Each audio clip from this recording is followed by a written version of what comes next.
o isa pang ilog. Halimbawa, ang ilog Pasig. Ito'y matatagpuan sa NCR o National Capital Region sa Pasig.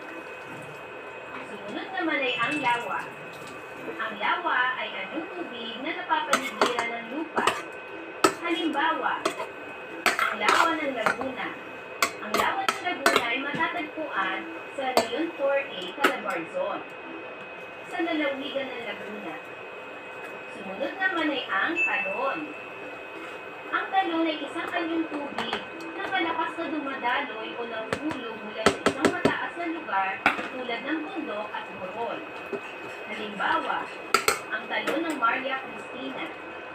Tinapa. Ito ay matatagpuan sa Region 10, Hilagang Mindanao, sa lalawigan ng Iligan City, Lanao del Norte.